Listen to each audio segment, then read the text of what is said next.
Syncell Partner Network. Juntos aceleramos la adopción de tecnología de firma digital en Latinoamérica.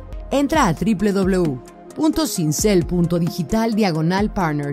Syncell, el software más fácil de firma digital. Hola, ¿qué tal? Los saludo Israel García del equipo de Startup Links. En esta ocasión quiero darles una super noticia, y es que a partir de ya, este podcast, el podcast Hacking Rounds, donde entrevistamos startups que ya levantaron inversión y que les preguntamos sobre eso, va a tener un nuevo host. Este host es Raimundo Díaz, a quien ya van a escuchar en unos segundos más. Pero nada, les cuento que conocí a Ray hace poquito más de un año, cuando fue de los primeros mentores en unirse a Startup Links. Desde entonces hemos estado trabajando y pues nada, a partir de este capítulo va a ser el nuevo host de este podcast. Esperemos que les guste muchísimo. Yo ya escuché este primer capítulo y está mejor que lo que hemos grabado a la fecha con un servidor.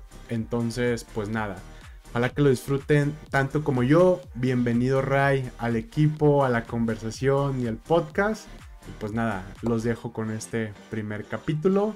Ahí los saludan y nos echan porras por LinkedIn, Twitter, Instagram. Nos dejan un mensaje para ver si les latió, ¿va? Un abrazo, bienvenido y que lo disfruten.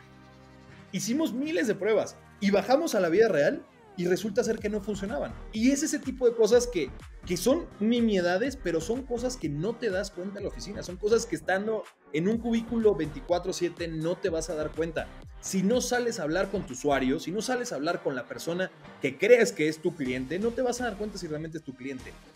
La realidad es que no crecíamos, no éramos una startup, no crecíamos. Y Alejandro y yo decidimos en abril del 2020 salir al mercado, literalmente salir a la calle, y nos pusimos nuestros cubrebocas, ¿no? Mucha gente dirá, oye, pero tal. No, sí, literalmente salimos porque mucha gente no se acuerda, pero mucha gente tuvo que seguir chambeando y mucha gente, si no chambeaba, se quedaba sin comer. No te vayas a vivir a San Francisco todavía. Sí, después eres muy famoso y después tienes mucha lana. Vete a vivir a San Francisco, a Los Ángeles, a Miami, a Austin, a donde se te dé la gana. No te vayas a vivir a San Francisco todavía. La palabra es not yet, no todavía. Mejor conoce tu mercado, mejor vete a la calle.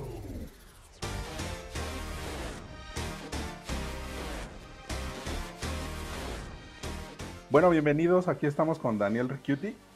Daniel, mucho gusto de tenerte aquí. 1000 usos apps. Cuéntame, ¿quién es Daniel?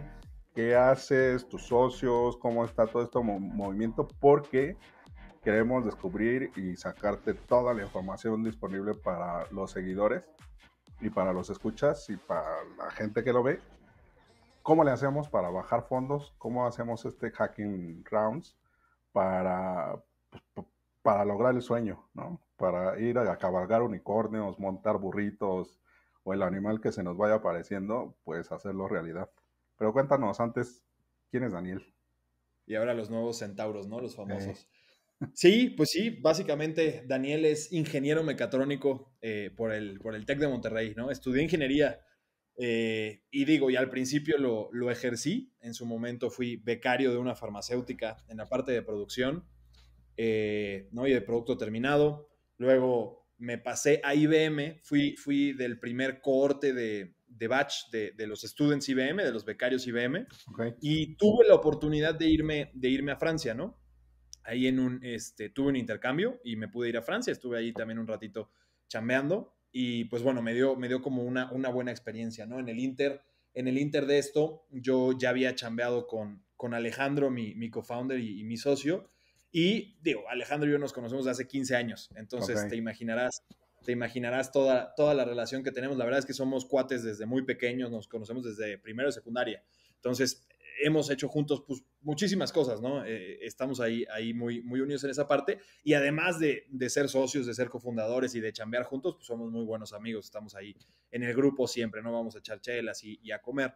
Y nada, chambeamos un rato juntos en un proyecto que él tenía de IoT, ¿no? De inteligencia de las cosas, de unos parquímetros inteligentes. Yo en ese momento me dedicaba al 100% al tema de ingeniería, era muy bueno con el tema de CAD, y necesitaba que le ayudáramos ahí a hacer un par de temas de los cases de los parquímetros. Yo me encargué de hacerlos y ahí fue la primera vez que chambeamos juntos, ¿no? Luego cada uno tuvo una experiencia por separado en el tema de la central de abastos, ¿no? Que como pues nuestros oyentes sabrán, la central de abastos en México es el lugar donde pasa todo lo que tiene que ver con el tema mercantil, ¿no? La gente va ahí a comprar todo lo que tiene que ver con insumos, restaurantes van, o sea, va todas las clases sociales, esa es la realidad, desde dueños de restaurantes hasta la persona que tiene una tiendita de la esquina a surtir su abasto. Entonces la realidad es que en la central de abastos es un lugar donde se ve de todo y ambos tuvimos la oportunidad de chambear ahí un rato, cada quien por su parte.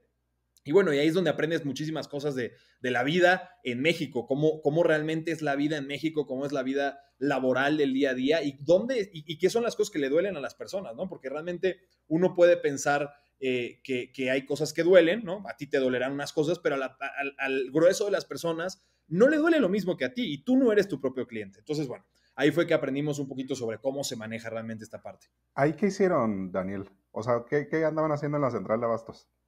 Alejandro se dedicaba al tema de venta un poco de lácteos y ayudaba con un tema de comercial y de venta justamente a uno de sus tíos. Y yo me dediqué específicamente a la comercialización de tamarindo seco y de camarón seco. Okay. Entonces tuvimos ahí esa experiencia, ¿no? Ahí bastante. Yo estuve con este proyecto 4 o 5 meses, fue un proyecto corto. Literalmente compramos en la época del tamarindo y el camarón, lo guardamos y se vendió después, ¿no? Que básicamente es lo que se hace, ¿no? Lo que todo el mundo hace. Exactamente el comercio, pero te das cuenta que no se asegura el producto, ¿no? Por ejemplo, no tienes seguro sobre el producto y si le pasa algo, si se incendia, si te lo roban, pierdes mucha lana.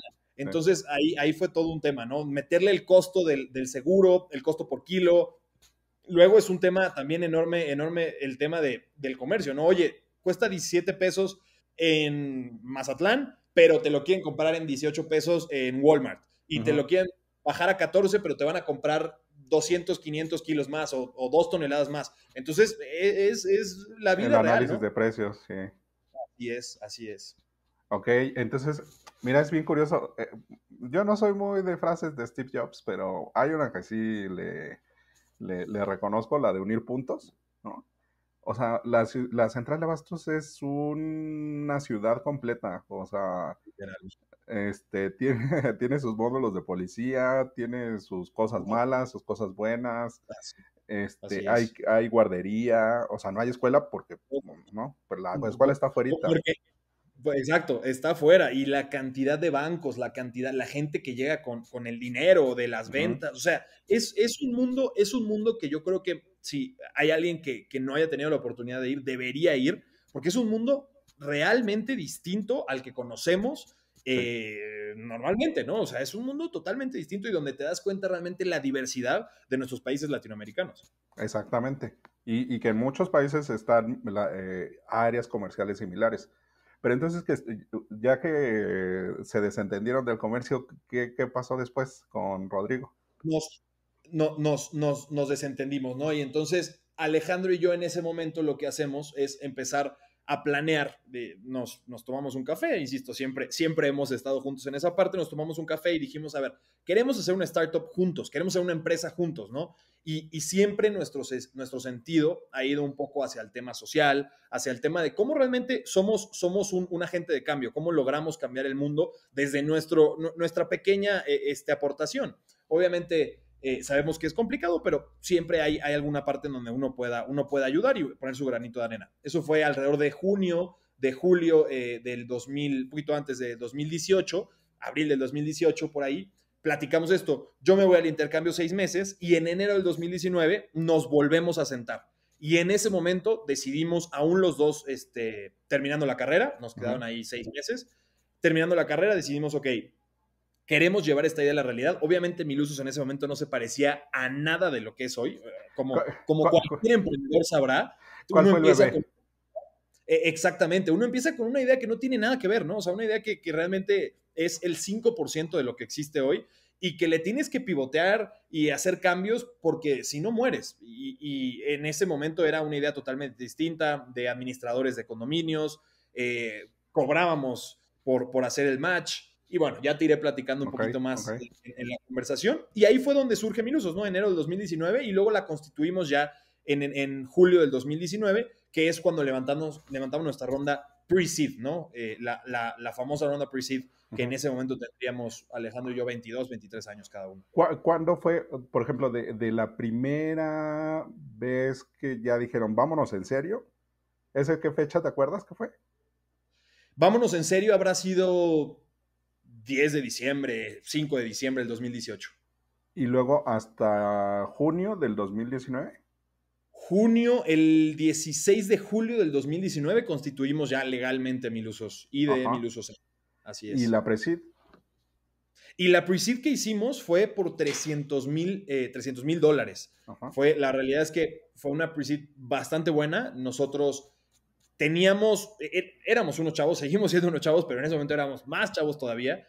Y fue complicado en el sentido de los números, ¿no? Obviamente teníamos una idea muy clara.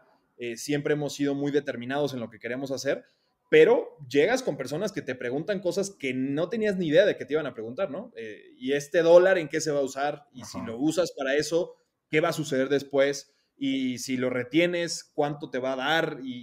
O sea, temas financieros, temas de comercial, temas marketing complicados que nunca nos habíamos realmente sentado a analizar. Y ahí fue cuando empieza la historia verdadera de Milusos, ¿no? En ese momento. Pero ¿sabes qué, Daniel? Hay, como en eso, o sea, en esos puntos que vamos uniendo, o sea, en esos 6, 7, 8 meses, o sea, son vertiginosos a más no poder. Es que descubres 20,000 millones de cosas y tienes que, o sea, muchas veces lo que uno no transmite es la transformación que tiene que tener uno como emprendedor, ¿no? De o ser muy operativo, o ser muy de growth, o ser muy de producto, ¿no? O sea, cada uno tiene su formación en T. Pero, o sea, ¿cuáles fueron esos pasos que dijeron, no va a haber un autofinanciamiento aquí? O sea, necesitamos ir por una ronda. ¿Y con quién entraron? ¿Dónde se movieron? O sea, ¿cuál fue esa luz en el camino que dijeron, es por aquí? Claro, sí, totalmente. Digo, al final, también un poquito lo que mencionas, éramos dos chavos saliendo de la carrera y todo el mundo te dice, tus papás, tus primos, tus tíos te dicen, chambea en una empresa. Gana, o sea, chambea en una empresa formal en donde puedas ganar tu sueldo, tu quincena, y vas creciendo y te compras un carrito y te compras un departamento y poco a poco y la hipoteca y tal. No, o sea, lo que todo el mundo quiere. Y en ese momento tomas la decisión de decir, no, yo no tengo ganas de hacer eso, ¿no? En una de esas la cajeteo durísimo, en una de esas no me sale bien, pero tengo el tiempo, ¿no? Afortunadamente tengo el tiempo y lo puedo intentar. Y creo que fue justo ahí, ¿no? Alejandro tenía buena relación con uno de los dueños del fondo, uno de los partners del fondo, y vamos a hablar con él. Alejandro habla primero con él, le presenta la idea, le parece buena idea, vamos con ellos, se les presenta el proyecto, que en ese momento, insisto, era muy diferente. Les parece buena idea. Al final ellos son un hedge fund mexicano, tienen varias inversiones de riesgo de real estate y de riesgo también tecnológico. Y Milusos fue la primera aplicación en la que invirtieron. Entonces, el riesgo era grande y obviamente la responsabilidad nuestra era más grande aún, ¿no? Son la primera aplicación, la primera startup que le están metiendo lana. Son un tema de real estate grande, pero pues nunca han metido a tecnología, ¿no? En ese momento no habían metido a tecnología. Confían en dos chavos que tienen todas las ganas, pero pues tendrán todo el conocimiento que hace falta, ¿no? Y la respuesta hoy, 3 años después, te puedo decir que no teníamos todo el conocimiento, pero teníamos las ganas y afortunadamente teníamos las capacidades para aprenderlo y para lograrlo, ¿no? Sí, porque, o sea, muchos pueden malinterpretar bueno, es que lo conocían, pero es que ese es un grado de compromiso mayor, o sea, cuando te conocen y te dan la confianza. Sí. A ver, vamos a ser muy honestos. La realidad es que lo último que le puedes pedir a una persona que tiene lana es que te dé lana. Hay que ser honestos, ¿no?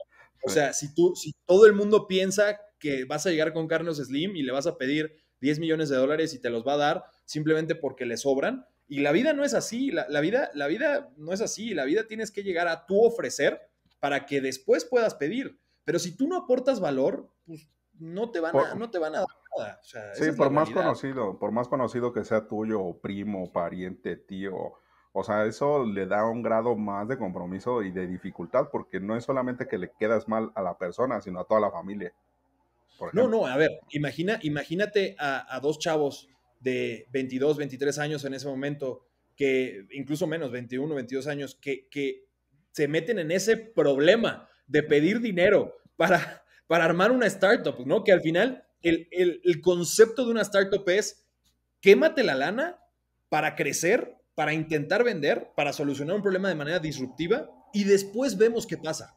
Ujú. Ese es el concepto de startup. Ese es el concepto de una empresa que crece rápido. Entonces, la realidad es que lo que bien dices, y es totalmente cierto, el compromiso era totalmente distinto. Los primeros meses fueron muy complicados, fueron meses de decir, ¿ahora qué hago con la lana? ¿No? O sea, Sí. realmente sí fueron meses de decir, ¿me la gasto en esto? ¿No me la gasto en esto? ¿Les pido permiso para gastármela? ¿Cómo funciona esto? ¿No? O sea, Sí. realmente es complicado, porque obviamente ellos te dan toda la libertad del mundo de decir, pues ahí está la lana, tú me pasaste un forecast, tú me pasaste un plan comercial, un plan de ventas, me pasaste un plan de marketing, me pasaste un plan de tecnológico, pero ahora llévalo a la realidad. No me puedes estar marcando todos los lunes, martes, miércoles y jueves a las 10 y a las 2 y a las 3 de la tarde para pedirme permiso si te vas a gastar 1,500 pesos en hacer X cosa, porque pues tú eres el founder, ¿no? Tú eres Ujú. el director de la empresa, tú eres el que tienes que saber qué hacer. Y eso fue, creo que un momento de maduración literalmente enorme, porque nosotros nacemos en prepandemia, pero en febrero tenemos nuestro MVP, febrero del 2020, y el 14 de marzo del 2020 cierran todo. O sea, la gente no, es difícil pensar que ya han pasado bueno, casi 3 años, 2 años Sí. y medio, pero Milusos crece, Milusos se vuelve un bebé en la pandemia. Entonces, Ujú. imagínense tener un MVP en febrero del 2020 y en marzo te cierran las casas. Sí. No puedes ir a las casas porque el modelo de negocio de Milusos en ese momento era ir a las casas, entrar en las casas. Y ¿cómo le haces? ¿No? Ahí se nos vino el mundo encima. A ver, ajá. O sea, ¿cuál fue esa propuesta de valor que ayudó a bajar los fondos? O sea, allá en la ronda que, ya sabes que cuando se hace el pitch, uno se vuelve hasta psicólogo, ¿no? Y adivinador, aparte. Entonces, ¿cuál fue esa propuesta? ¿Cuál fue ese orden? Al final, en Pre-Seed, o sea, como se necesita más esa magia de la actitud y lo vamos a lograr. Los Totalmente. números, claro que son súper importantes, pero en ese levantamiento, ¿cuál fue el que tú dijiste? De aquí ya me agarré al inversionista. Mira, me he leído miles de libros de cómo levantar capital en PowerPoint, ¿no? Que los famosos de Silicon Valley levantan capital con PowerPoints. Y la realidad es que creo que si hay algo en lo cual todo el mundo coincide, es que en una presentación, en pedir lana, en un pre-seed, en un PowerPoint stage, realmente es conexión con el inversionista. Si no logras conectar con el inversionista, no te van a meter lana, porque ellos saben que no le están metiendo lana a un proyecto, ellos saben que le están metiendo lana a los fundadores. Entonces, tú como fundador tienes que entender que tu proyecto puede valer nada y que tu idea puede ser cero. Pero si tú como fundador no te sabes vender y no vendes el proyecto que tienes como persona, literalmente, es imposible que te metan dinero. En nuestra parte, en nuestra experiencia, Alejandro y yo lo que hicimos fue venderles nuestra vida. Y básicamente era nuestro proyecto de vida. Y les comentamos que nuestro proyecto de vida era no trabajar para alguien, sino hacer algo por nosotros mismos, donde tuviéramos la oportunidad de realmente cambiar la vida de las personas, donde tuviéramos la oportunidad de cambiar lo que estaba sucediendo y lo que está sucediendo en Latinoamérica y ser globales. Y yo creo que ese fue el punto de inflexión en el cual ellos entendieron que la idea no era lo importante en ese momento, sino realmente era apostar por nosotros como dos chavos que se conocían, dos chavos que se quieren mucho y que realmente van a hacer todo lo posible por sacar algo adelante. Insisto, en etapa pre-seed nunca vendes el proyecto. Te vendes a ti como persona y te vendes a ti como un proyecto de vida que el inversionista puede agarrar desde cero, literalmente. Y eso es lo interesante. ¿Cuál fue ese problema que dijeron, este es el que tenemos que resolver y que fue el que generó esa conexión? O sea, ¿cuál fue ese problema? El problema fue básicamente en ese momento el proyecto, la idea se vendió como solucionarle el pain a los administradores de edificio. Todos estamos ciertos, de hecho nosotros tenemos muchos datos sobre eso. Un administrador de edificios se va de ser administrador, lo corren literalmente en promedio cada 2 años. 2 años dura nada más en la administración de un edificio. Dentro de estos problemas que sufre, además de los financieros, además de, ¿no? de algunos manejos contables y demás, tiene problemas dentro de los departamentos, ¿no? El mantenimiento es algo muy importante porque si bien las empresas grandes no se meten tanto al tema de mantenimiento, las empresas pequeñas de administración tienen que meterse más al tema de mantenimiento. Y normalmente el vecino te va a llamar a las 2 de la mañana y te va a decir, de la madrugada, y te va a decir, oye, necesito que me traigas un plomero o a un plomero de gas o a un electricista porque no tengo luz o porque no tengo gas y mi hija se tiene que ir al colegio a las 6 de la mañana y tiene que bañarse con agua caliente.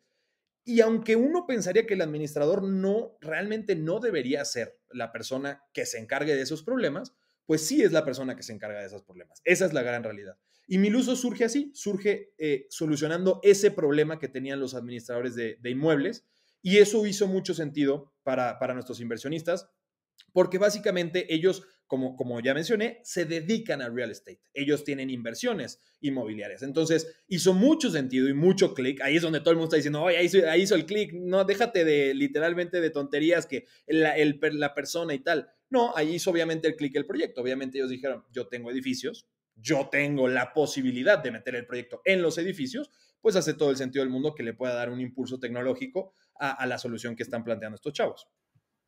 Pero además es un igual, o sea, como que ya a lo lejos se ve un poco más claro, pero también ese tema de ir encontrando a las personas o como el fondo indicado, o sea, también esa es una chamba, es un trabajo gigantesco porque no sale a la primera, o sea, es un mar de opciones. Así es, así es. Es bien complicado, sobre todo encontrar el partner ideal en tu momento de idea, porque al final es el momento de idea, es lo más importante y es bien complicado. Mucha gente, y he leído también mucho de muchos founders, ¿no? Tal vez con otros backgrounds y sobre todo en Estados Unidos que te dicen, revisa muy bien a tu primer inversionista. Ten todas las cartas sobre la mesa para que puedas tomar la mejor decisión. Sí, pero tal vez a veces la decisión es que solamente hay una, ¿no? Entonces, ese es el gran tema, ¿no? A mí me gusta también un poco desmitificar esa parte porque no crees que Milusos, que Alejandro y yo teníamos tampoco mucho de dónde decidir, ¿no? Era esa opción o tal vez una opción de $50,000, $70,000 o tal vez de Family and Friends o tal vez un bootstrap entre nosotros de hacer software, que somos buenos haciendo software, pero esa fue la opción que tomamos, ¿no? Tal vez las opciones no eran fondo A o fondo B, las opciones eran bootstrap, Friends, Family and Fools o fondo. Y tomamos la decisión que nos parecía en ese momento la más indicada y que hoy estamos completamente seguros de que fue la decisión ideal. Y entonces ya con estos fondos, el proyecto, ¿en qué momento el barco tuvo que girar? Dieron el timonazo y digo, o sea, en pandemia, o sea, sí es así como a todos nos pasó, ¿no? Así de, ahora sí vamos por la grande y de repente, ¿qué crees que te tienes que meter en una caja criogénica? Casi, casi. Mira, te voy a responder, creo que el otro día lo platicábamos justamente, te voy a responder lo que es precioso responder, ¿no? Fuimos al mercado, nos dimos cuenta de que la solución no era la adecuada y pivoteamos. La realidad es que no crecíamos, no éramos una startup, no crecíamos. Y Alejandro y yo decidimos en abril del 2020 salir al mercado, literalmente salir a la calle, y nos pusimos nuestros cubrebocas, ¿no? Mucha gente dirá, oye, pero tal. No, sí, literalmente salimos porque mucha gente no se acuerda, pero mucha gente tuvo que seguir chambeando y mucha gente, si no chambeaba, se quedaba sin comer. Y nuestros socios trabajadores eran gran parte de ese nicho. Entonces nosotros salimos a la calle y empezamos a platicar con los socios, con los trabajadores y empezamos a entender cómo se movía el mundo de los oficios, el de los oficios, no el del administrador. Nosotros en ese momento nos dimos cuenta que el administrador de edificios ya no era nuestra opción. Nuestra opción, nuestro core business era el trabajador de oficios, el socio mil usos. Y salimos a la calle y conocimos Alejandro y yo afiliamos a los primeros 400 trabajadores, nosotros dos literalmente en la calle, ahí tenemos un par de fotos A pie. súper interesantes. O sea, a pie. A pie. El primer barrio que fuimos, no me voy a olvidar nunca, fue al barrio de San Ángel, ahí atrásito de Insurgentes. Ajá. Y porque hay muchas tlapalerías, muchas ferreterías, mucho cerrajero, está el mercado justamente. Fuimos ahí y bueno, una de las anécdotas más interesantes que nos sucedió en ese momento, que es bien, bien interesante, nosotros ya teníamos la aplicación, ¿no? Ya teníamos un MVP de la primera app de socios y bueno, la empezamos a instalar en varios celulares. Le decimos a la gente, préstame tu celular, te la instalo rápido, yo te ayudo, no pesa más de 10 megabytes, ya sabes, todo el tema que uno en la oficina piensa que es lo importante. Llegamos a la vida real y la gente la baja y todo, y de repente nos salen 3 o 4 celulares que dicen, no se puede instalar, no se puede instalar, no se puede instalar. Y nosotros, ¿pero qué pasa? ¿Qué pasa? ¿No? Y nunca habíamos pensado que era un sistema operativo que seguía existiendo en la calle y que según Google, Estados Unidos, el sistema operativo ya no tenía funcionalidades. Tuvimos que rehacer la aplicación para bajar a un sistema operativo anterior para que pudiera funcionar en ciertos celulares. Entonces, es una anécdota de miles que tengo que es al final lo que es el startup, ¿no? Eso en la oficina nunca hubiera llegado. O sea, ¿no? Nunca. Es que es tan importante. Nosotros hicimos pruebas, no te voy a mentir, como con 7 tipos distintos de Android, de iOS, y en ese momento creo que había Windows Phone, si no me equivoco, teníamos una aplicación de Windows Phone. Hicimos miles de pruebas y bajamos a la vida real y resulta ser que no funcionaban. Y es ese tipo de cosas que son nimiedades, pero son cosas que no te das cuenta en la oficina, son cosas que estando en un cubículo 24/7 no te vas a dar cuenta. Si no sales a hablar con tu usuario, si no sales a hablar con la persona que crees que es tu cliente, no te vas a dar cuenta si realmente es tu cliente.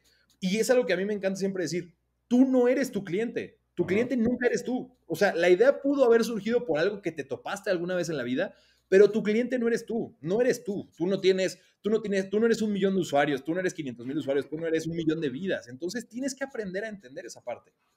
Y entonces en ese diálogo dijeron, ya, el administrador no es nuestro usuario, es la gente de a pie, es el del oficio, y entonces yo conozco el sector, ¿no? Platicábamos que, o sea, 2 años ahí picando piedra por otros lados, en otro país, y descubrimos que es el mismo problema. ¿Cuál es, o sea, por qué, primero, el llegar a un sector que no es sexy, ¿no? O sea, es de, me voy a poner a ayudar a gente que administra edificios. Digo, bueno, voy con los que tienen edificios, ¿no? Lo logré, pero después voy y les digo, oye, ¿qué crees? Que pues no es tan directo con los del edificio, de los administradores, sino con los de mantenimiento, o sea, con el de abajito, el proveedor de a pie. O sea, en ese momento, ¿para dónde se veía el camino? ¿Cómo iba la ronda? O sea, ¿cómo iba? O sea, ¿no? ¿Cuál fue la pandemia? Y también te quiero preguntar, ¿cuántos contagios tuviste que sobrevivir? Sí, a ver, la realidad es que nuestro run rate era de alrededor de 24 meses para la ronda pre-seed. Tuvimos que extenderlo un poquito más porque estuvimos en pandemia y la atracción no era buena. Definitivamente la atracción no era buena. Y bueno, en la parte de los contagios, sí tuvimos varios contagios. Nosotros afortunadamente hicimos un fondo para los socios trabajadores que en ese momento estaban afiliados con nosotros, que afortunadamente varios de ellos siguen con nosotros. Hicimos un fondo de ayuda para ayudarlos y lo que hacíamos era prevender servicios. Simplemente le decíamos a las personas, precompra un servicio de electricidad, por ejemplo, en 500 pesos, el 100% del servicio del dinero se va a ir al trabajador y a partir de que tú quieras lo puedes utilizar, ¿no? Ya sea en 2 meses, 3 meses, 6 meses y no tenía vigencia, ¿no? Afortunadamente hoy seguimos haciendo ese tipo de servicios, ¿no? Y los socios están muy agradecidos porque al final, pues fue una ayuda, ¿no? Al final, insisto, son personas que realmente su chamba está en la calle, su chamba no es, no es en una oficina, no es en la casa, home office, no, eso no existe. La chamba está en la calle, la chamba está en hacer muebles, en irlos a instalar, está en cambiar drenajes, en cambiar tuberías, esa es la chamba real. Entonces, fue un poco ahí donde nos dimos cuenta de esa parte y bueno, realmente, insisto, empezamos a no crecer y en ese no crecimiento, en esa falta de tracción, fue donde nos dimos cuenta, donde Alejandro y yo nos sentamos a analizar nuestros números, ¿no? También es importante entender tus números, es importante entender el usuario, pero luego entender tus números, ¿no? ¿Qué es lo que está pasando? Nos sentamos y empezamos a analizar muchos números y nos dimos cuenta que en la experiencia que habíamos tomado con estos 400 socios y yendo a las casas también a hacer algunos trabajos con los socios, a desinfectar, porque desinfectábamos las casas siempre después de hacer la chamba, desinfectábamos las casas, entonces ahí hicimos varias cosas padres y aprendimos que el pain no solamente estaba del lado del socio, ¿no? Al socio le hace falta seguridad. ¿En qué sentido de seguridad? Pues el socio es una persona desprotegida en el tema de seguro, ¿no? De seguridad social. No tiene seguridad social. Es una persona que no tiene seguridad social, es una persona que nunca va a tener seguridad social porque no trabaja para una empresa. Esa es la realidad, porque estamos en un sector informal que crece todos los años muchísimo, que es más del 57% de las personas en México y más del 60% de las personas en Latinoamérica. Entonces, entendimos que no solamente el socio necesitaba seguridad y no solamente el socio necesitaba dinero y financiamiento para mejorar su vida, pero también la parte del cliente. El cliente también le hace falta. El cliente, nos dimos cuenta, por ejemplo, que un cliente tiene un problema, una fuga, por ejemplo, de agua. Tiene que cambiar una oruga. Y resulta ser que el problema no es la oruga. Resulta ser que el problema tal vez es el drenaje y hay que abrir, ¿no? Y entonces hay que destapar desde abajo. ¿Y qué sucede? Que el cliente dice, no tengo la lana para hacerlo, porque es un imprevisto, no sabía que esto iba a suceder, no tengo la lana, no tengo los 3,000, los 4,000, los 5,000 pesos que puede llegar a costar, mejor cámbiame la oruga y pues veo cuánto me sale, o sea, cuánto me dura eso, ¿no? Entonces, los propios socios te dicen, ¿no? Y seguramente les ha pasado a todos, oye, yo te recomiendo la opción A, que te va a costar 4,000, pero te va a durar 3 o 4 o 5 o toda la vida, o te puedo recomendar la opción B, que tal vez cuesta el 30% de la opción A, pero pues probablemente te dure 6 meses o te dure 8 meses. Es un arreglo temporal, se podría decir. Y ahí nos dimos cuenta que realmente la lana también hacía falta para la parte del cliente y era una parte esencial. Y luego después de eso te metes a ver los datos y ves que solamente 2 de cada 10 personas tienen un seguro en Latinoamérica, un seguro contratado en Latinoamérica. Y te das cuenta que uno de esos 2, o sea, el 50% de las personas que tienen seguro es de coche, O sea, solamente el otro 50% es alguno de los demás seguros que existen, que hay N cantidad de tipo de productos de seguros. Entonces, te das cuenta que realmente hay una necesidad y que hay un problema grave. Y claro, la gente no se da cuenta que ese tipo de cosas puede solucionarse con un seguro de hogar, básicamente. Los seguros de hogar lo incluyen, pero el problema de los seguros de hogar es que no son democráticos, son caros. Un seguro de hogar puede llegar a costar 500, 600, 700 dólares y es un seguro barato al año. Y justamente nosotros nos dimos cuenta de eso, ¿no? Nosotros nos dimos cuenta que realmente la reparación tiene alrededor muchísimas cosas que nadie había visto o que si las habían visto habían decidido pasar por alto. Y nosotros nos dimos cuenta que nuestro core no era cobrar por hacer la reparación. De hecho, nosotros encantados de no cobrar. Nosotros queremos generarle volumen y chamba a nuestros trabajadores y que la gente lo pueda realmente solucionar. Nuestro verdadero core era quitar las fricciones dentro del propio trabajo. Y quitar las fricciones era ofrecer financiamiento para reparaciones, para remodelaciones, para decoraciones y ofrecer parte de seguridad por el otro lado, ofrecer seguros de accidentes personales para los propios trabajadores, ofrecer seguros de herramientas a los trabajadores. A nuestros trabajadores les han robado herramientas en el transporte público y nosotros queremos asegurarlos. Tenemos un seguro de herramientas justamente para eso, en contra de robos, y aparte, después nos dimos cuenta y decimos, oye, sí quieres hacer todo esto, pero ¿no crees que la persona ya lo ha pensado? Seguramente esa persona ya habrá querido tener algún tipo de seguro o habrá querido pedir algún crédito. ¿Cuál es la barrera de entrada? Y nos dimos cuenta que la barrera de entrada era que todos los créditos y todos los seguros, o por lo menos el 85% de los créditos y el 85% de los seguros, están hechos para la clase media alta, para la clase alta. ¿Por qué? Porque son los que no tienen riesgo. Y ahí es donde Milusos entra realmente. Nosotros queremos llegar a democratizar y a realmente hacer un cambio de impacto social en esa parte. Sabemos que si alguien tiene seguridad, un empleo digno y además le prestamos lana, le tenemos un financiamiento justo, con una tasa justa, para que pueda mejorar su estilo de vida, esa persona lo único que va a hacer es subir. Es lo único que puede hacer. No hay de otra. No hay de otra. El ejemplo que siempre nos gusta hacer es, imaginemos una persona que pide un crédito al banco y esa persona vive fuera de la ciudad. Es una persona que vive fuera de la ciudad, hace 1 hora y media o 2 horas de trayecto para trabajar en la ciudad. Y entonces el banco le dice, no te puedo dar tu crédito inmobiliario o tu préstamo inmobiliario o hipotecario porque eres muy riesgoso para mí. Oye, mira dónde vives, tienes que trasladarte, tal. Y los bancos y las entidades crediticias no entienden que si tú le das ese crédito hipotecario, tal vez pueda vivir ahora a 30 minutos de la ciudad. Y ahora el riesgo baja. Entonces, tú haces que el riesgo baje. Tú haces que el riesgo baje. Y eso es lo que hace Milusos. Milusos da los datos necesarios para poder bajar esos riesgos, porque realmente sabemos que las personas son chambeadoras y las personas son personas honestas. La gente le gusta chambear y no hay nada más digno que el trabajo bien, bien remunerado y el trabajo que te exalta la humanidad que tienes. Pero además, o sea, voy a cortar un poco como el ritmo, pero es que es importante. El, el instrumento de la ronda les dio, o sea, también les permitió tener esa flexibilidad, o ahí el instrumento que utilizaron está de más. No, el instrumento que utilizamos fue equity. Eso creo que no es secreto para nadie. Fue equity por lo mismo, ¿no? Insisto, al final del día éramos 2 chavos con una idea y las personas del fondo nos dijeron, confiamos en ustedes, pero necesitamos un equity. Al final, si la idea llega a fracasar, yo tengo una empresa. O sea, me quedo con la empresa. Y así funciona, ¿no? Es como un safe, pero en ese momento fue equity al 100%. Y entonces fue lo que hicimos, ¿no? Fue dar una parte de nuestro porcentaje, una parte de nuestra empresa, pero recordar que es idea.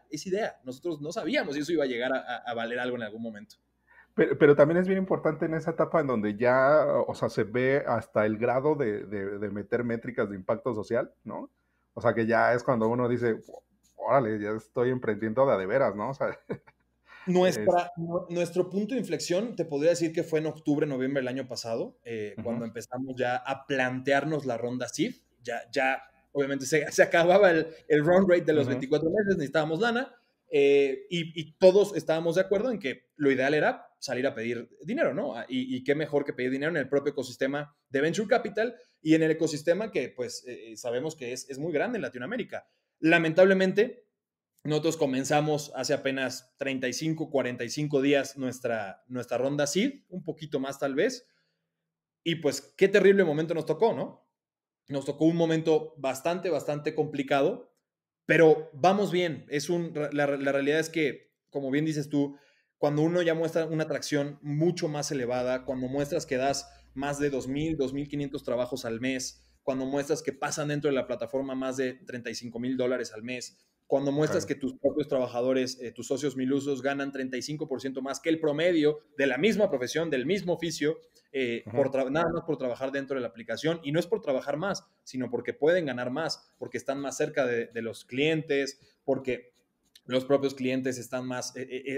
al final la tecnología te da muchas cosas que otras industrias no te pueden dar, ¿no? La tecnología da mucha visibilidad, muchos datos. Y bueno, y ahí fue donde realmente, afortunadamente, tenemos el 70% de esta ronda comprometida con VCs y un follow-on de nuestro primer inversionista, Entonces, bueno, ahí es donde dices, pues lo hicimos bien. Si los primeros inversionistas le quieren volver a entrar con lana, algo hiciste bien.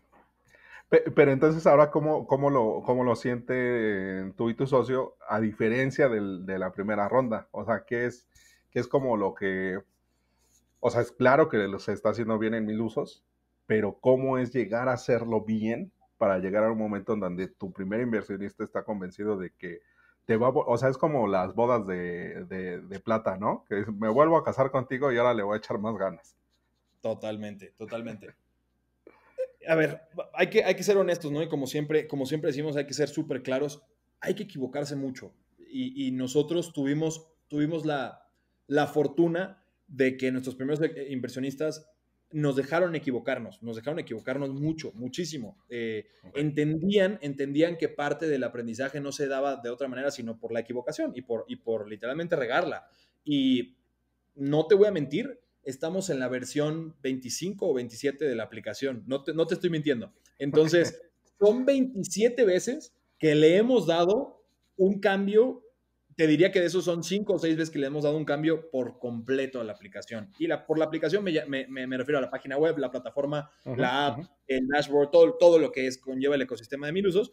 Y entonces ellos también lo ven en esa parte, lo vieron como, ok, estos chavos no se quedaron en el MVP, no se quedaron en, no sirve mi idea, no sé qué está pasando. No, fueron a la calle, empezaron a pivotear, empezaron a entender cuál era el problema, cambiaban. Y creo yo que ese es el punto de inflexión en el cual los primeros inversionistas dicen, órale, vas a la ronda seed, pero ten por seguro que yo te voy a ayudar con un porcentaje de esa ronda seed porque sigo creyendo en ti. Y eso fue, la realidad es que eso fue uno de los puntos de inflexión más importante para nosotros porque nos dio realmente el ánimo de entrarle con todo a este ecosistema VC, que es bien complicado y si por ahí están VCs, son bien complicados, esa es la realidad, no hay que mentir. Y es lana, y está bien, hay que ser complicados, pero también hay que entender que el founder está en otras cosas, que es bien complicado también y que tenemos que seguir operando un negocio y que tenemos que seguir cambiando el mundo todos los días y que estar en un roadshow interminable, infinito, no sirve. Esa es la realidad, ¿no? Esa es la realidad. Yo por eso ahí también en LinkedIn me van a ver mucho hablando sobre no creas todo lo que ves en los periódicos, no creas todo lo que ves, porque la realidad es que vemos solamente lo bonito y lo bonito es startup Juanito Pérez levanta $3 millones en ronda seed. Es la ronda seed más grande de Coajimalpa de Morelos en México, ¿no? Y tú dices, ay, no, güey, está cabrón, o sea, no, esto está espectacular, la ronda más grande. Eso no pasa, o sea, eso pasa una vez cada 100,000, cada 2 millones. Tienes que buscar lo que tiene un fit para ti. Y lo que tiene un fit para ti puede ser que no tenga un fit para los demás. Y es más, y yo me atrevería a decir que también las startups jugamos mucho con humo. Y ese humo es algo muy normal en la industria. Esa es la realidad. En el ecosistema es algo muy normal. Jugamos mucho con humo. Y bueno, también no hay que creernos tanto ese humo, ¿no? A veces el humo de una startup pues no tiene por qué nublarte tu vista, ¿no? O sea, realmente es el humo de una startup que no sabes si pagó por esa nota de prensa, no sabes si le pagó a alguien por salir y por pedir su servicio, no lo sabes, no, o sea, no nos creamos todas estas notas de Forbes porque la mayoría son pagadas, esa es la realidad. No, y además, o sea, es también lo que mencionamos al principio, es mucho de feeling, ¿no? O sea, también por eso las rondas en pandemia, la videollamada es así de, no sé si estás completo, estoy viendo un avatar, ¿no? O sea, como hay un montón de información que se nos escapa y al final termina siendo esa conexión, ¿no? Porque somos personas y en las pymes, o sea, startup y negocio en general es muchísima especulación. Porque tú no sabes, mira, hasta el negocio más pequeño que dices es garantía, tienda de abarrotes, pero le ponen una tienda, un mini super enfrente, o le cierran la calle, o la vuelven privada. O sea, tú no tienes la certeza de que le pediste al primo o al tío que vaya a seguir funcionando. O sea, al final estar en un negocio es estar en la incertidumbre. Nada más que la diferencia es de qué tanto crecimiento quieres. Entonces, ahí con esta nueva preparación y digo, ya uno aprende, ¿no? Dice el dicho que más sabe el diablo por viejo que por diablo, ¿no? Diablo, totalmente. Uno ya se va haciendo sus buenos callos, acordeones y sus callos.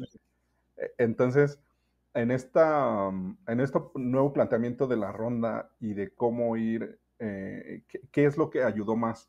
El que ya hay un market fit más claro, en que ya hay un crecimiento mes con mes, que ya está la fórmula secreta de cómo desbloquear nuevos mercados, o sea, ahí como por dónde está haciendo, porque luego también uno como founder se pone, híjole, o sea, pues también se compra esas ideas, ¿no? De necesito pagar RP para salir en todos lados y que me tomen en cuenta, o necesito estar haciendo reunión tras reunión en el roadshow, porque aquí el tema es volumen y a veces pues, es de francotirador y no es de escopeta el enfoque, ¿no? O sea, como ahí, por ejemplo, es que hasta parece que estamos platicando de lo más sexy del mundo, porque...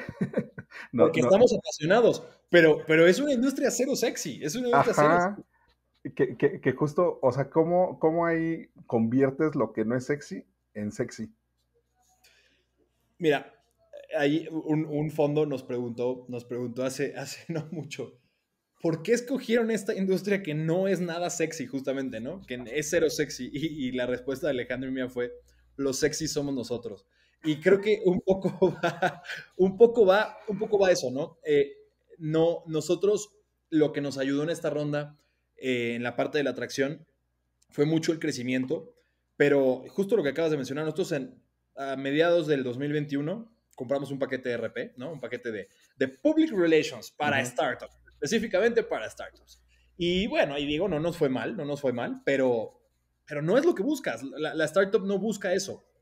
La startup no tiene por qué vivir de ese diésel, porque la startup vive de gasolina premium. Esa es la realidad. Si le metes diésel va a sacar humo, insisto, pero si le metes gasolina premium va a arrancar. Y ahí fue donde realmente donde nosotros cambiamos el speech, fue en el momento en que empezamos a cambiar la vida de las personas realmente. Y te lo digo en serio, no como humo, no te lo digo como venta, te lo digo realmente en serio. Cuando los socios trabajadores hablábamos con ellos y realmente nos decían, oye, ahora sí estoy chambeando 3 veces al día con ustedes. Ahora sí estoy, o sea, mi chamba son ustedes, o sea, mi chamba me la da Milusos y mis clientes fieles, pues ya los tengo en Milusos, ¿no? Y entonces dices, ok, ahí sí es una verdadera atracción.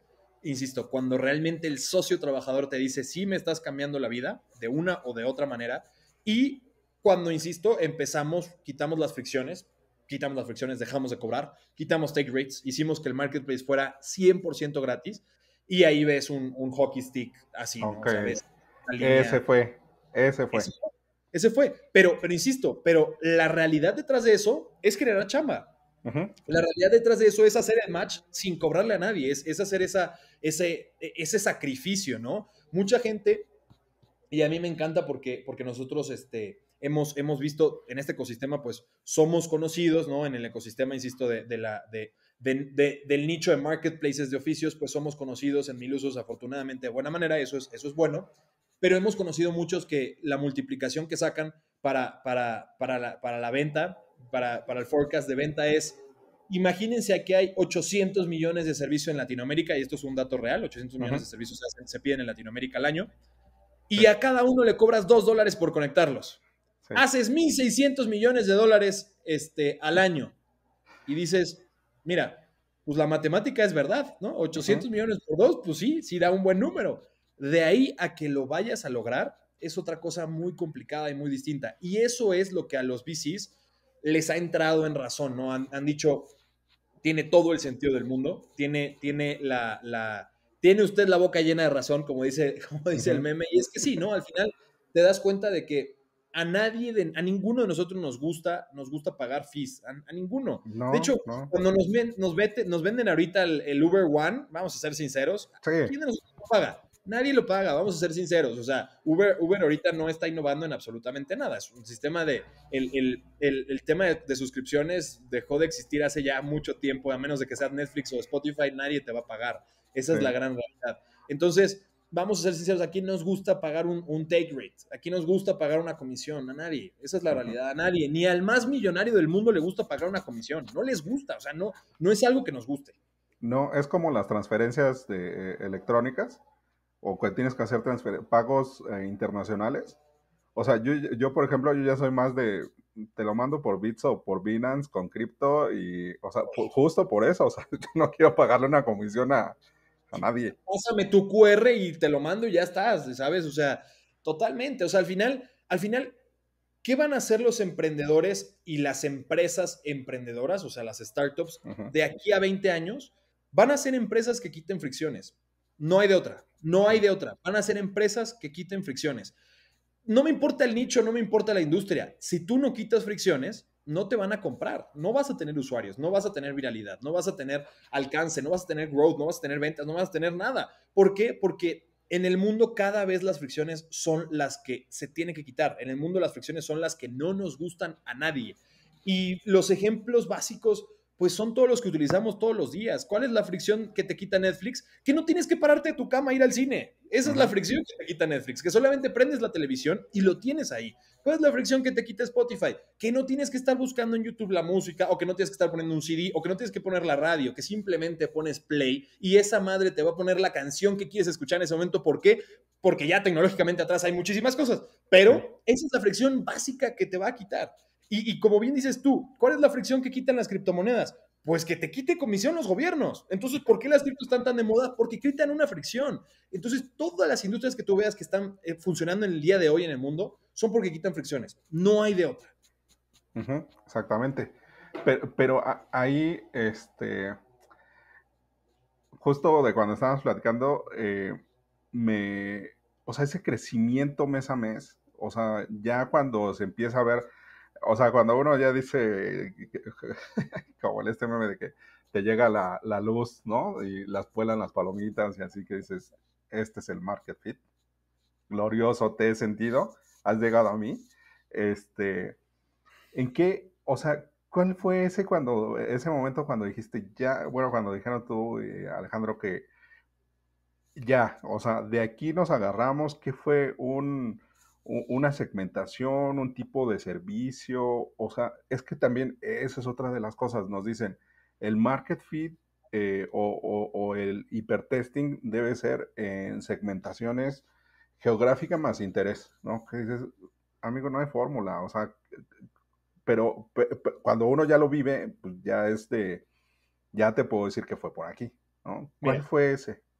yo te voy a hablar algo que es como poco ortodoxo, ¿no? Y que nadie te va a decir. Que nadie te va a decir.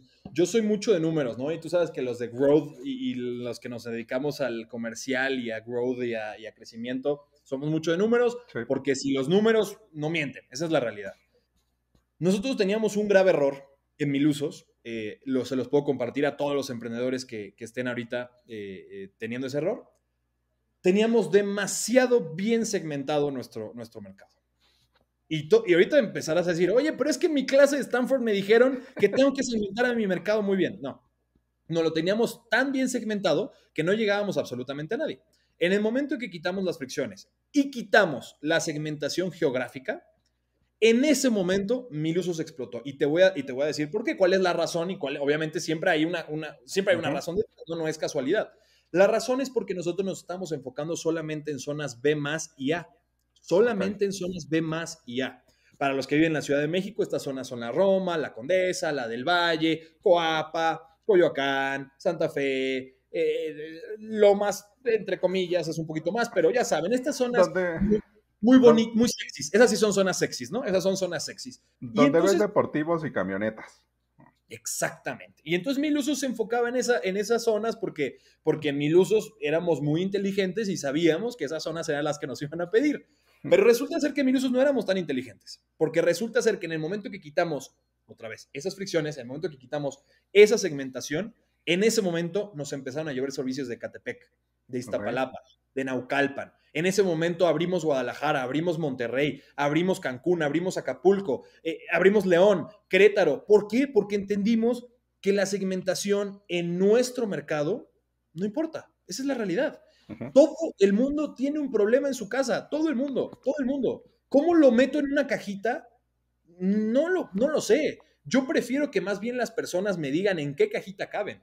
Entonces, claro, ahí la gente va a decir, no, pero es que no puedes no tener un buyer persona. No, sí lo tengo, pero ellos me dijeron cuáles eran. Yo sé entonces que las personas que viven en tal alcaldía pueden gastar tanta cantidad de dinero y hasta tanta cantidad de dinero. Pero si ellos no me lo hubieran dicho, yo no lo hubiera sabido, no lo hubiera atinado. Esa es la realidad. Entonces ahora sí puedo segmentar. Ahora sí puedo saber que en Polanco gastan 30% más, en Iztapalapa gastan 20% menos, pero reparan 30% más. ¿Por qué? Porque tal vez la zona tiene más problemas de agua, de electricidad, de luz. Ok, perfecto. Entonces esos datos son lo que realmente yo necesitaba, ahora sí, para tener una segmentación real. Pero si yo segmentaba sin saber, al puro, como dices tú, al itera, hazlo como loco masivamente y gástate poquito, que es el famoso del ecosistema, no lo iba a lograr nunca. Esa es la realidad. No lo iba a lograr nunca, porque no soy una computadora que pueda estar todos los días y todo el día optimizando. No lo soy.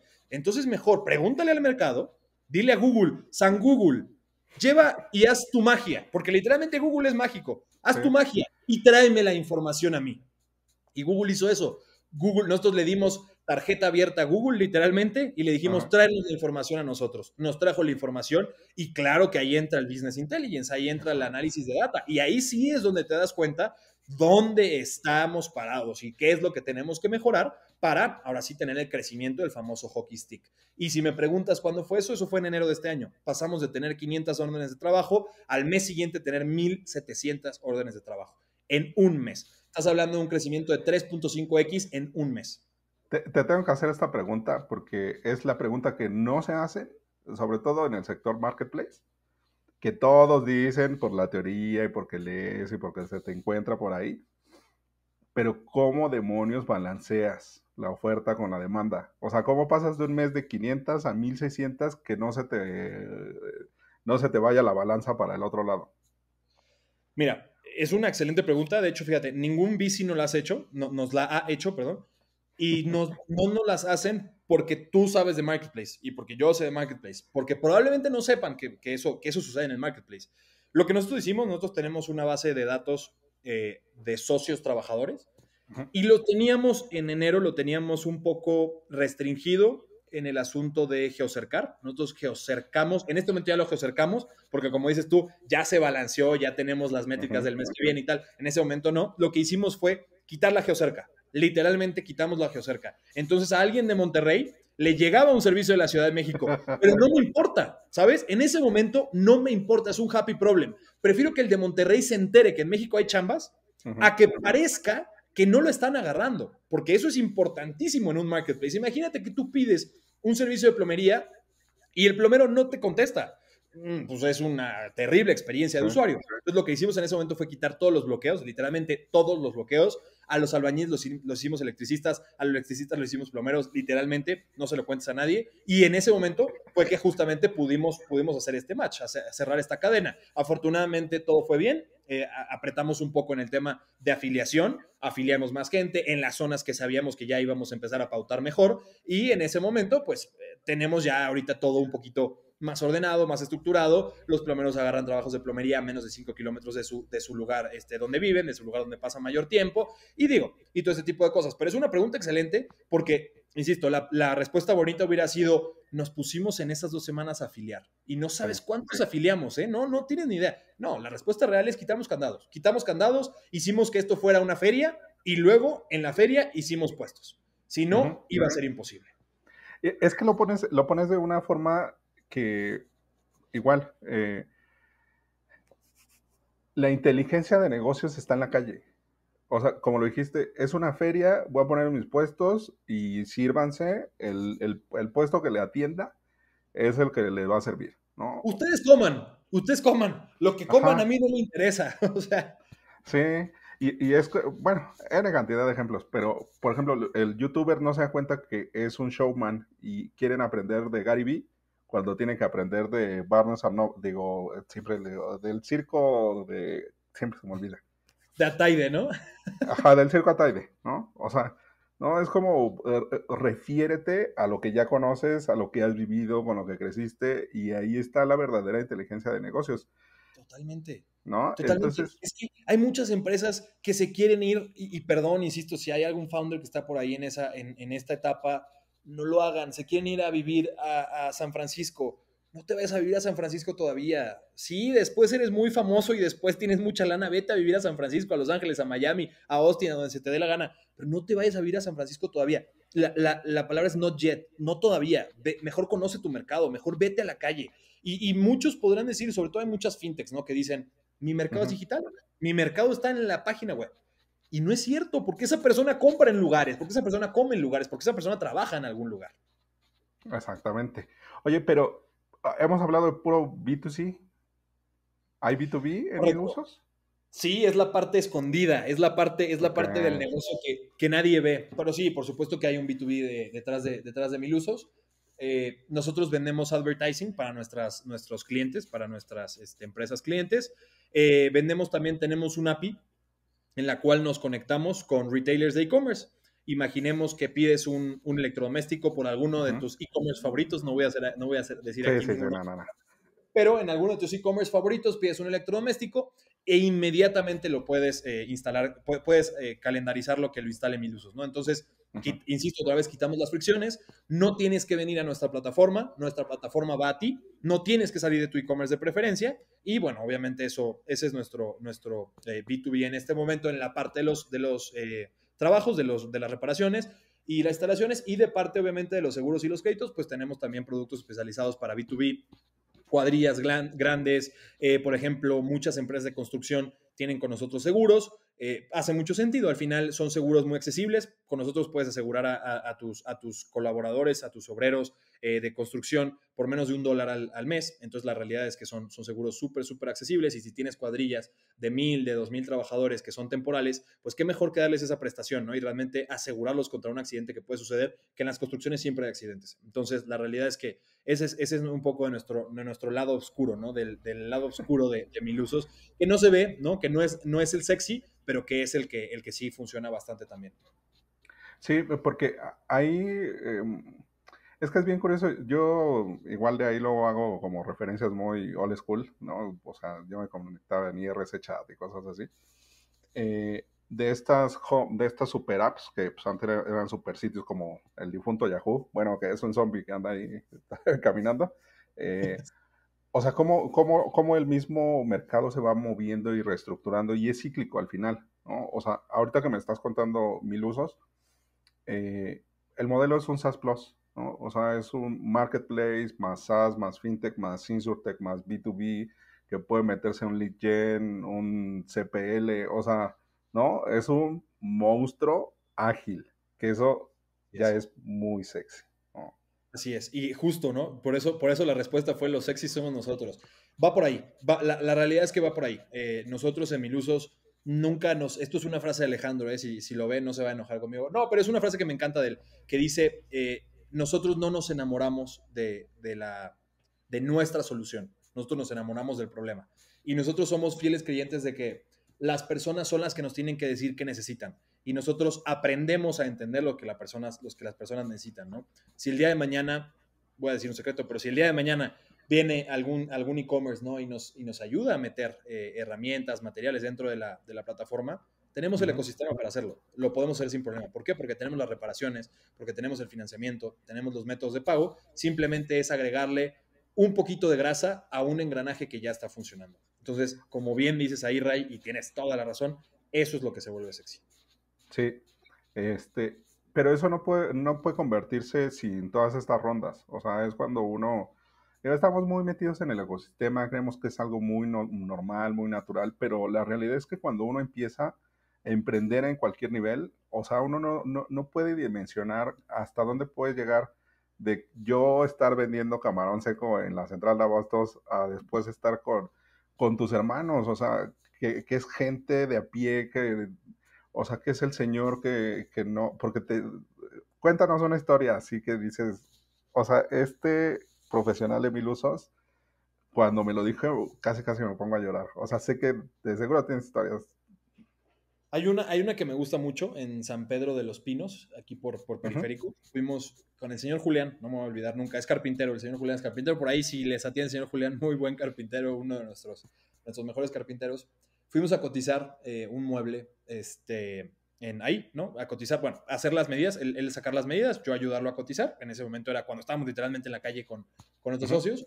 Y lo fuimos a ayudar a hacer un mueble de TV, no me voy a olvidar nunca, era caoba y digo, el cliente tenía sus especificaciones, muy amable también el cliente, nos dejó entrar en su casa y nada, ¿no? Julián hace sus mediciones, ya saben, su papelito con sus mediciones, tanto por tanto, sí, materiales, todo para la cotización, ¿no? Porque al final hay que hacer una visita para hacer la cotización, hay que hacer un levantamiento. Saliendo de ahí, me dice algo muy curioso, me dice, oye, señor Daniel, ¿no? Porque yo ni soy señor ni nada, pero señor Daniel, lo que pasa es que vengo de muy lejos y no tengo dinero. para regresarme. Yo pensé que hoy nos iban a dar un adelanto y no tengo dinero para regresarme. O sea, esa es la realidad. Y le dije, oye, Julián, pero no, o sea, no sabía, no pensabas que podía haber sido así. ¿Por qué no trajiste más dinero? Y me dijo, no, es que no traje más dinero, es que no tengo dinero. O sea, casi no me estás entendiendo. No es, no es que yo sea güey. Claro, insisto, uno siempre tiene sus prejuicios y tiene ese tipo de cosas. No es que yo sea güey, es que no tengo lana. Y en ese momento le dije, no te preocupes, o sea, el adelanto te lo damos de una vez, te lo da 1000 usos de una vez, ni te apures por eso. Vete a comprar los materiales. De hecho, le dije, vamos a comprar los materiales de una vez. Lo dejé en la casa de materiales ahí que él conocía cerca y le dije, ahí está la lana, literalmente, o sea, te la depositamos directamente en 1000 usos. Obviamente, ser responsable, tal, y el señor Julián sigue trabajando con nosotros. Entonces, ahí es donde dices, pues vale la pena, ¿no? O sea, realmente vale la pena. Y es en ese micro. Yo sé que yo no voy a poder estar en todos los trabajos que se hagan, pero uno siempre, hay una frase, y ahorita dijiste que no te encanta la de Steve Jobs, yo tengo una de Bill Gates, que dice que lo sentimental no está en lo masivo, sino en lo personal. Y tienen toda la razón. El ser humano no ve cosas sentimentales en lo masivo. Tú no puedes amar a 1000 personas, pero sí puedes amar a una persona y sí puedes ver lo que sucede y la realidad de una persona. Entonces, para mí fue muy impresionante ver la realidad de Julián, porque es la realidad seguramente de 100,000, de 2, de 3 millones más de personas. Entonces, a mí me hizo entender que por ahí era que yo tenía que seguir y teníamos que seguir haciendo esto.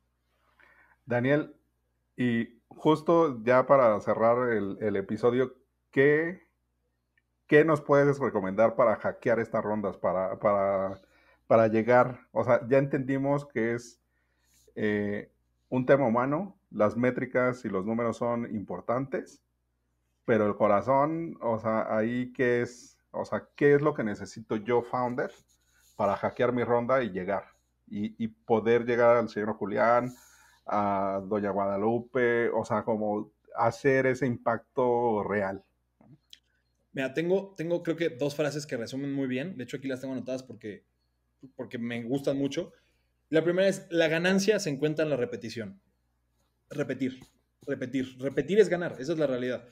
Picha las veces que sea necesario. Al principio, tú mismo vas a decir, güey, la estoy haciendo mal. Tú mismo vas a decir, hay algo que no está cuajando. Es más, te vas a sentir hasta deprimido y triste después de la reunión. Vas a decir, ya sé por qué me dijeron que no, ¿no? O sea, es obvio que me iban a decir que no, ¿no? Y poco a poco te vas armando este callo, como todas las cosas en la vida. La primera vez que juegas fútbol, pues probablemente seas muy malo, pero poco a poco vas a ir mejorando, ¿no? Nadie es Messi, ¿no? Nadie al principio sabe hacerlo al 100%, esa es la realidad. Entonces, la ganancia se encuentra en la repetición, repite.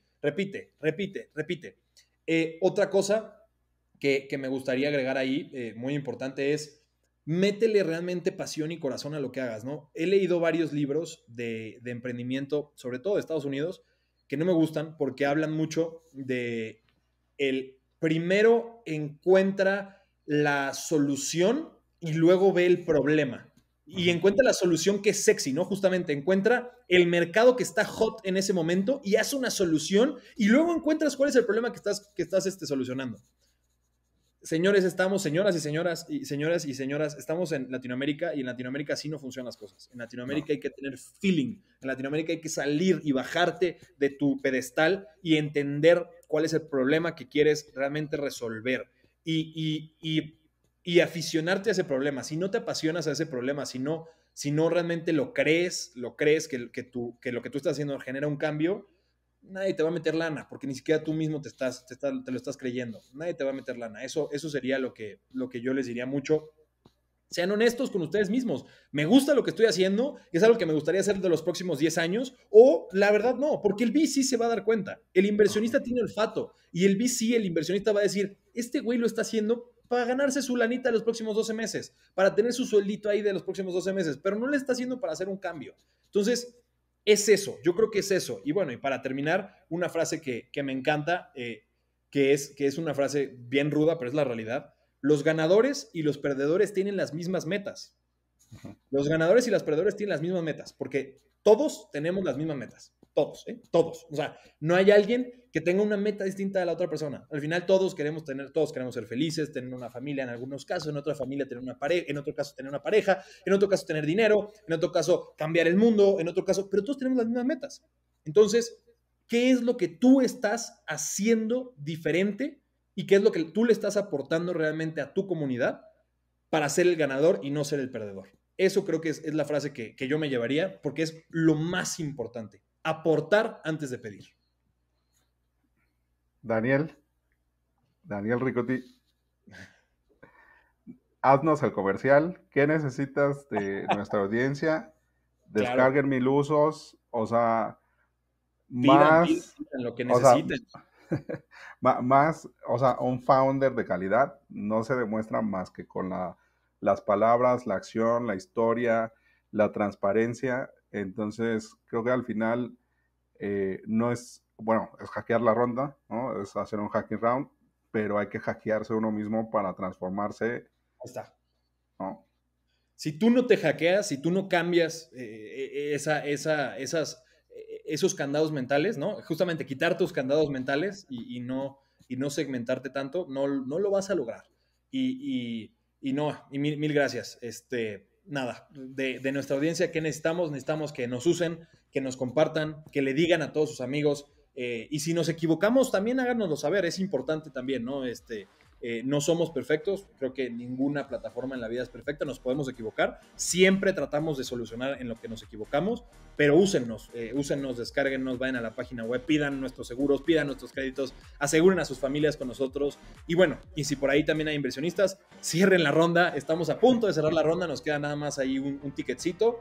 Entonces, pues nada, sería eso. Y mil gracias por el espacio, Ray. La verdad es que estuvo muy bueno. Ya lo habíamos ahí hablado y platicado y creo que padrísimo. Excelente. No, muchas gracias a ti, Daniel. Y no lo olviden, descarguen 1000 usos app. Aquí está Daniel. Búsquenlo en sus redes, síganlo. Ya saben, se va a quejar en LinkedIn, pero es importante siempre tener todas las opiniones y formarse un criterio. Entonces, no hay mejor forma de ayudar a un emprendedor que usando sus productos y sus servicios. Entonces apoyen, ayuden y acérquense. O sea, para eso estamos. Somos muy diferentes los jóvenes que hacemos startups. Bueno, y no tan jóvenes como yo. Y la mayoría de las veces es vamos a ayudarnos, vamos a apoyar y vamos a construir y vamos a cambiar las cosas porque no lo necesita el país, no lo necesitan nuestros abuelos, lo necesitamos nosotros. Y el cambio empieza por nosotros. Entonces vamos a seguir hackeando en Hacking Rounds. Muchas gracias, Daniel, y muchas gracias a todos. Mil gracias por la invitación. Hey, ojalá que hayas disfrutado la conversación. Me gustaría invitarte a que nos sigas en nuestras redes sociales, Twitter, Instagram, LinkedIn y YouTube, para que estés al pendiente de los nuevos lanzamientos. Además, si te gustó esta conversación, te invito a que lo compartas con quien crees que haga sentido. Muchísimas gracias y nos vemos en la próxima.